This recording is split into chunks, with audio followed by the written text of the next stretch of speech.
আমরা ভাবতেছি দেশের কি হবে, সবাই ভাবতেছেন না কি আসতেছে সামনে, ইলেকশন হবে কিনা, আওয়ামী লীগ আবার ফিরে আসবে কিনা, হাসিনা ফিরে আসবে কিনা, আপা ফিরবে কিনা। কিন্তু এর চাইতে জরুরি প্রশ্ন হইতেছে, আমি আপনি বেঁচে থাকবো তো? আমাদের সন্তানেরা বেঁচে থাকবে তো?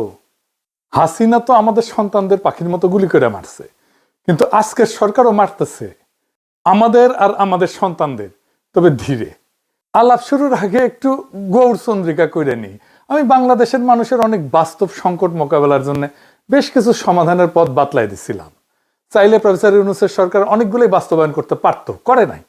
আজকে আমি এমন একটা ইস্যু নিয়ে কথা বলবো যার ভুক্তভোগী আমরা সবাই, আমি আপনি সবাই। আর এই সমস্যা আমাদের স্বাস্থ্য, আমাদের জীবনী শক্তি, আমাদের জাতির প্রোডাক্টিভিটি, উৎপাদনশীলতা একেবারে নিঃশেষ করে দিচ্ছে। আমরা যেন একবারে দাঁড়াইতে না পারি সেই ব্যবস্থা করতেছে। কি এটা? এটা হইতেছে বিষাক্ত খাদ্য। শুধু মানুষের খাদ্য না, পশু প্রাণীর খাদ্যও বিষাক্ত। আর সেইগুলা শেষ পর্যন্ত আমাদের শরীরে ঢুকতেছে। বাংলাদেশে যে পরিমাণে খাবারে ভেজাল, সেটা সম্ভবত পৃথিবীর শীর্ষে। কোন খাবারে ভেজাল নাই? দুধ বলেন, শাকসবজি বলেন, ফল, মশলা, আচার, আইসক্রিম, মাছ, কোনটা না? প্রত্যেক দিন আমরা নিজেরা বিষ খাই, সন্তানদের মুখে বিষ তুলে দিই। রেস্টুরেন্টে যে রান্না হয় সেটাও পচা। বাংলাদেশ সম্ভবত একমাত্র দেশ যে দেশে 5 স্টার হোটেলে খাইলেও পেট খারাপ হয়। ব্যানে ভ্যানে করছি না। একবার শেরাটন হোটেলে খাইছিলাম 2006 সালে। আমার নিজের টাকায় না, আমারও তো টাকা নাই শেরাটন হোটেলে খাওয়ার মতো। অফিসের বস ফ্রান্স থেকে আসছিল, ও খিলাইছিল। ওরে বাপ, রাত থেকে বমি আর পাতলা পায়খানা একেবারে ডাইরেক্ট হয়ে গেছিল। হাসপাতালে ভর্তি হইতে হয়েছিল, তার সাথে জ্বর। যাই হোক, কারো কোনো ভ্রুক্ষেপ আছে? এই যে খাবার দাবারের যে অবস্থা, আমরা যে বিষ খাইতেছি, কারো কোনো ভ্রুক্ষেপ নাই। নিরাপদ খাদ্য, এটা পাওয়া যায় মানুষের মৌলিক মানবাধিকার, এটাও মনে হয় জানে না কেউ। অথচ বাংলাদেশের খাদ্যকে পরিপূর্ণভাবে নিরাপদ করে তোলা সম্ভব 2 থেকে 3 বছরের মধ্যে। আমি গ্যারান্টি দিব এটাই হবে। এখন কেমনে হবে আসেন সেটা বুঝে দেখি। আমাদেরকে জানা আছে যে আমাদের কোন কোন সরকারি প্রতিষ্ঠান আর কতজন লোক এই যে নিরাপদ খাদ্য নিশ্চিত করার জন্য কাজ করে। আমরা পয়সা দিয়ে পালি সরকারি কর্মচারী, জানা নাই? আসেন সেটা দেখি। বাংলাদেশে নিরাপদ খাদ্য নিশ্চিত করার কাজে একাধিক প্রতিষ্ঠান যুক্ত আছে। এগুলো খণ্ডিতভাবে কাজ করে, আপনি কল্পনা করতে পারবেন না যে কত লোক কাজ করে। তাও আপনি যেই তিমিরে ছিলেন সেই তিমিরেই থাকতেছেন। আসেন এক এক কইরা দেখি। বাংলাদেশ নিরাপদ খাদ্য কর্তৃপক্ষ, BFSA, এদের কাজ হইতেছে স্বাস্থ্যসম্মত খাদ্য নিশ্চিত করার জন্য বাংলাদেশে প্রতিষ্ঠিত মূল এবং সবচেয়ে গুরুত্বপূর্ণ সংস্থা হচ্ছে এইটা। 2 নাম্বার, জাতীয় ভোক্তা অধিকার সংরক্ষণ অধিদপ্তর, DNCRP। আপনারা দেখেন যে মাঝে মাঝে ম্যাজিস্ট্রেট যায় দোকানে দোকানে, এটা হচ্ছে এই ভোক্তা অধিকার সংরক্ষণ অধিদপ্তর থেকে। এরা সরাসরি খাদ্যে ভেজাল বা অনিরাপদ উৎপাদনের ব্যবহার রোধে কাজ করে। এই সংস্থায় বাজার অভিযান পরিচালনা করে এবং অস্বাস্থ্যকর এবং ভেজাল খাদ্য বিক্রির বিরুদ্ধে আইনানুগ ব্যবস্থা গ্রহণ করে। ভোক্তারা যদি অভিযোগ করে তার ভিত্তিতেও তারা তদন্ত করে, জরিমানা করে। এদের লোকবল অনুমোদিত 664 জন। 3 number, Bangladesh standards and testing institution, BSTI। Seal দেখেন না BSTI এর? এটা হইতেছে সেটা বিভিন্ন খাদ্য পণ্যের মান নির্ধারণ করে এবং সেই মান অনুযায়ী পণ্য উৎপাদন হচ্ছে কিনা সেটা নিশ্চিত করে। তারা পণ্যের অনুকূলে BSTI এর একটা সিল দেয়, যা পণ্যটা নিরাপদ কিনা এইটার নিশ্চয়তা দেয়। খাদ্যে ভেজাল রোধ এবং সঠিক পরিমাণ নিশ্চিত করতে BSTI নিয়মিত ভ্রাম্যমাণ আদালত পরিচালনা করে। বর্তমানে এদের 664টা পদ আছে, আরো 1600 পদ এই সরকারি নিয়োগ দেবে। এটা পরিকল্পনা গ্রহণ করা হয়েছে। 4 নাম্বার, জনস্বাস্থ্য ইনস্টিটিউট, IPH। এইটা স্বাস্থ্য অধিদপ্তরের অধীনে থাকা জনস্বাস্থ্য রক্ষার জন্য একটা গুরুত্বপূর্ণ প্রতিষ্ঠান। এর অধীনেই আছে national food safety laboratory, NFSL। এই যে এটা খাদ্যের রাসায়নিক এবং মাইক্রোবায়োলজিক্যাল পরীক্ষা, অণুজীব পরীক্ষা, এটার মাধ্যমে গুণগত মান এবং নিরাপত্তা যাচাই করে। এইটা দেশের অন্যতম প্রধান খাদ্য পরীক্ষাগার। এইটার লোকবল আমি ঠিক খুঁজে পাই নাই, কিন্তু অনুমান করি এটা 100-র মতো হবে আর কি। 5 নাম্বার, বাংলাদেশ বিজ্ঞান এবং শিল্প গবেষণা পরিষদ, BCSIR, সায়েন্স ল্যাবরেটরি। যেটা এই প্রতিষ্ঠান মূলত একটা গবেষণা সংস্থা, কিন্তু এর অধীনে থাকা খাদ্য বিজ্ঞান প্রযুক্তি ইনস্টিটিউট আছে একটা, IFST। এরা নিরাপদ খাদ্য নিয়ে গুরুত্বপূর্ণ গবেষণা করে এবং তারা খাদ্যের পুষ্টিগুণ, টক্সিন মানে বিষ আছে কিনা খাদ্যের মধ্যে, ভেজাল শনাক্তকরণের নতুন পদ্ধতি উদ্ভাবন করে। যা নিরাপদ খাদ্য নিশ্চিত করণে পরোক্ষভাবে সহায়তা করে। আইএফএসটির ওয়েবসাইটে এই ইনস্টিটিউটে 50 জনেরও বেশি বিজ্ঞানী গবেষক কর্মরত আছে। তো বিজ্ঞানী গবেষক ছাড়াও তো ইনস্টিটিউটে গবেষণা সহায়তার জন্য ল্যাব টেকনিশিয়ান লাগে, প্রশাসনিক সহকারী লাগে, কর্মচারী লাগে। তো সব মিলে বিবেচনা করলে ধরেন এদেরও 100 মতো লোকবল হবে।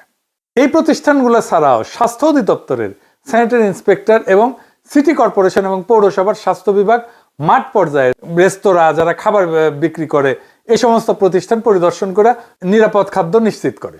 স্বাস্থ্য অধিদপ্তরের অনুমোদিত কাঠামো অনুযায়ী প্রত্যেকটা উপজেলায় এক বা একাধিক স্যানিটারি ইন্সপেক্টর আছে এবং সহকারী স্যানিটারি ইন্সপেক্টর আছে। সেই হিসাবে সারা দেশে 495টা উপজেলায় এই সংখ্যা প্রায় 1000 থেকে 1200 জন। সিটি কর্পোরেশন এবং পৌরসভাগুলোর স্থানীয় সরকার মন্ত্রণালয়ের অধীনে পরিচালিত হয় এবং তাদের নিজস্ব স্বাস্থ্য বিভাগ এবং জনবল কাঠামো আছে।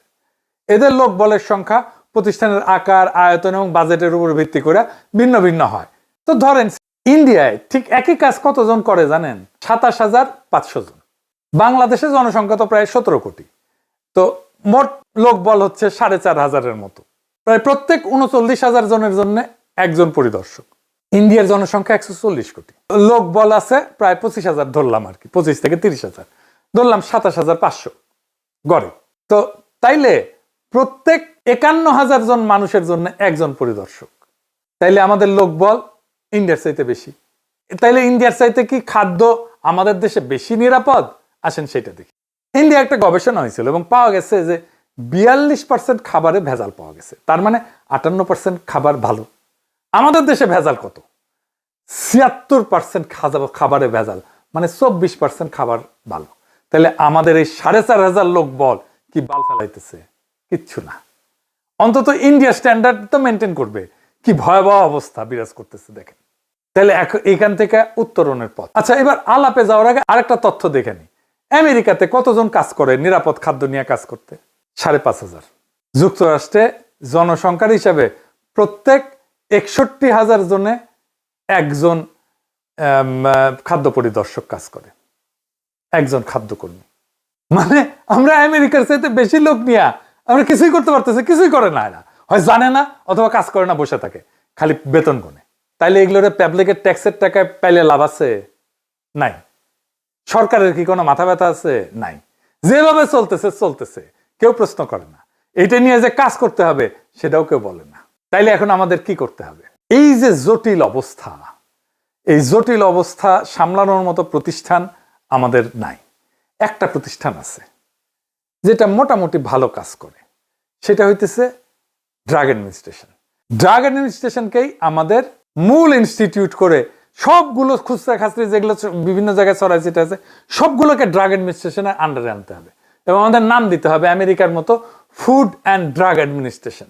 খাদ্য এবং ওষুধের অ্যাডমিনিস্ট্রেশন, এদের এক্সপার্টাইজ আছে, দক্ষ লোক, এরা জানে কিভাবে ওষুধের মান নিয়ন্ত্রণ করতে হয় এবং এরাই পারবে খাদ্যেরও মান নিয়ন্ত্রণ করতে। তো যুক্তরাষ্ট্রে FDA কি করে আসেন একটু বুঝে দেখি।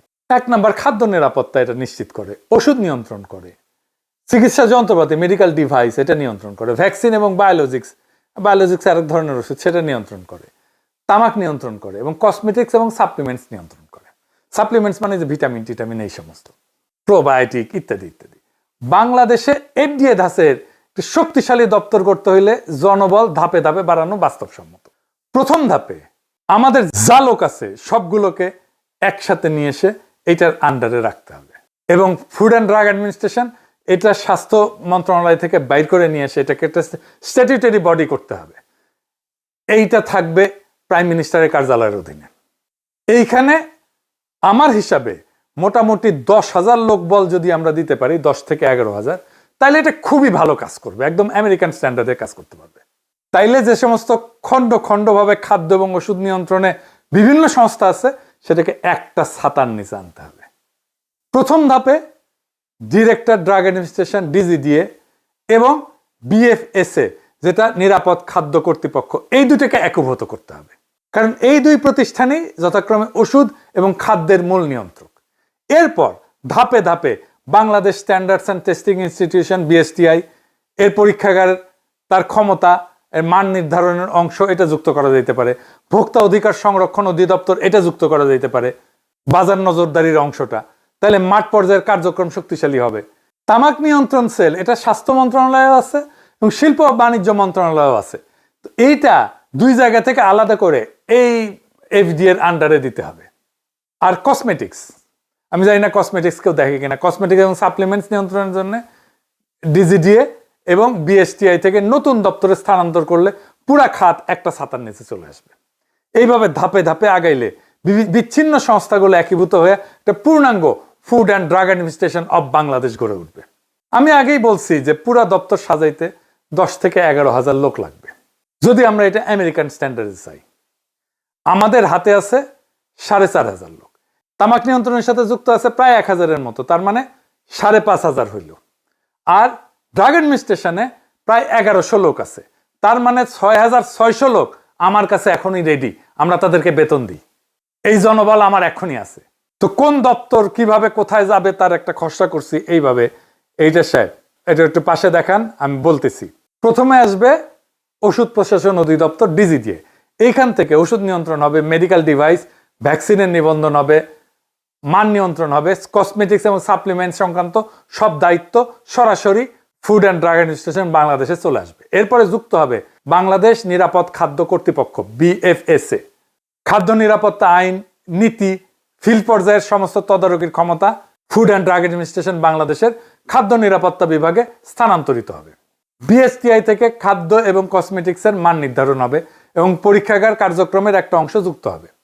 স্থানীয় সরকার প্রতিষ্ঠান যেমন সিটি কর্পোরেশন, পৌরসভা, যাদের ভ্রাম্যমাণ আদালত এবং স্যানিটারি ভেটেরিনারি ইন্সপেকশন ক্ষমতা আছে, তারা সমন্বিত হয়ে ফুড অ্যান্ড ড্রাগ অ্যাডমিনিস্ট্রেশনের খাদ্য নিরাপত্তা বিভাগ এবং ভোক্তা অধিকার সেলের সঙ্গে কাজ করবে, তাদেরকেই রিপোর্ট করবে। স্বাস্থ্য অধিদপ্তর এবং রোগতত্ত্ব রোগ নিয়ন্ত্রণ যেটা আইইডিসিআর, এইখান থেকে ভ্যাকসিন এবং বায়োলজিক্সের মান নিয়ন্ত্রণ এবং গবেষণা অংশ যুক্ত করতে হবে। ভোক্তা অধিকার সংরক্ষণ অধিদপ্তর মানে ডিএনসিআরপি, এটার বাজার নজরদারির একটা অংশ যুক্ত হবে যাতে খাদ্য এবং ওষুধ সংক্রান্ত প্রতারণা প্রতিরোধে food and drug administration Bangladesh কার্যকরভাবে ভূমিকা রাখতে পারে। সবশেষে স্বাস্থ্য মন্ত্রণালয়ের তামাক নিয়ন্ত্রণ সেল এবং শিল্প ও বাণিজ্য মন্ত্রণালয়ের তামাক উৎপাদন এবং বিপণন অনুমতির ক্ষমতা একত্রিত হয়ে ফুড অ্যান্ড ড্রাগ অ্যাডমিনিস্ট্রেশন বাংলাদেশের তামাক নিয়ন্ত্রণ বিভাগ গঠন করবে। এইভাবে ডিজিডিএ থেকে ওষুধ, বিএফএসএ থেকে খাদ্য, বিএসটিআই থেকে মান নিয়ন্ত্রণ, স্থানীয় সরকার থেকে ফিল্ড ইন্সপেকশন, ডিজিডিএস থেকে এবং আইডিএস থেকে ভ্যাকসিন, ডিএনসিআরপি থেকে বাজার তদারকি এবং টোবাকো সেল থেকে তামাক নিয়ন্ত্রণ সব একত্রিত হয়ে একটা পূর্ণাঙ্গ food and drug administration of Bangladesh গড়ে উঠবে। বিষমুক্ত খাদ্য মানে শুধু স্বাস্থ্য না, এটা আমাদের অধিকার, এটা আমাদের ভবিষ্যৎ। আমরা চাই দুধে বিষ না, বিশুদ্ধতা। আমরা চাই শাকে রাসায়নিক না, প্রাণের গন্ধ। আমরা চাই রেস্টুরেন্টে ভোজ, হাসপাতালের শয্যা না। আজ সময় আসছে আমরা বলবো একসাথে, আমরা নিরাপদ খাদ্য চাই, এখনই চাই, আজই চাই। এই দাবিই আমাদের শক্তি, এই দাবিই আমাদের বাঁচার শপথ। যেদিন ভেজাল মুক্ত খাদ্য হবে সবার অধিকার, সেদিনই জন্ম নেবে একটা শক্তিশালী, সুস্থ, অদম্য বাংলাদেশ।